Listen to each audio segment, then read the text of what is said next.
Kat salat witir kan, yang ikut sunnah Nabi sebenar berapa rakaat?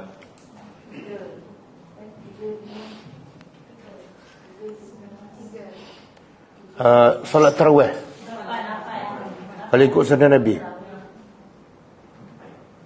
Habis yang 20 ke sunnah. Jadi nak ikut yang mana? Nak ikut sahabat ke nak ikut Nabi?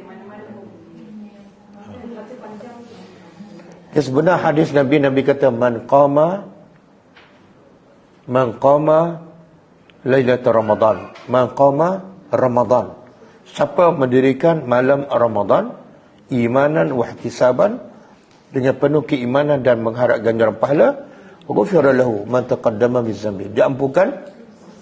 Nabi kata mendirikan malam, Nabi tak sebut berkait, hadis tu umum.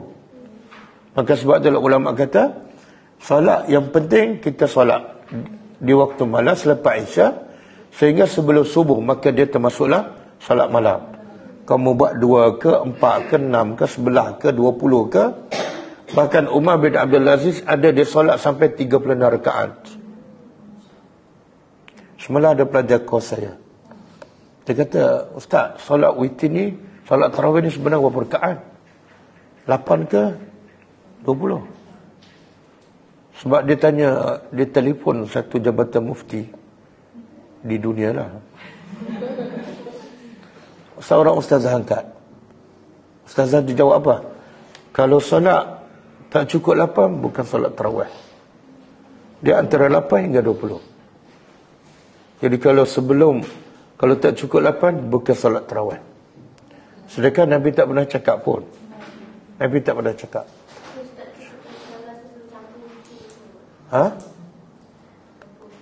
Tak, dia dijawab macam ni. Kalau tak cukup 8, tak dinamakan tarawih. Bukan isu witir. Mana kalau nak nama solat tu tarawih mesti 8 ataupun 20. Mana ada fatwa macam tu?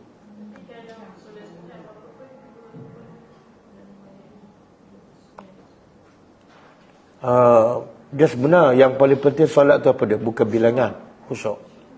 Ada orang solat 23 tapi pukul 10 siap. Kan baca laju, lepas tu lintang kan. Baik tak payah solat 23, baik solat 11. Baca tenang, panjang kan. Khusyuk, boleh tadabbur. Jadi sekarang kalau kita tengok solat tarawih tu lebih kepada nak siap, nak sudah, bukan nak khusyuk, bukan nak diterima oleh Allah. Boleh faham? Sebab itulah Nabi solat 11. Tapi Aisyah kata apa? Kamu jangan tanya betapa panjangnya solat Nabi, betapa khusyuk jangan tanya. Jadi jangan ambil bilangan 11 yang Nabi solat, tapi ambillah kualiti tu. Jadi tak penting 23 ataupun 11. Yang penting khusyuk. Kadang-kadang 2 rakaat khusyuk tersentuh di hati, Allah terima lebih baik daripada 23 yang kelang kabut. Kita pun tak menghayati baca imam.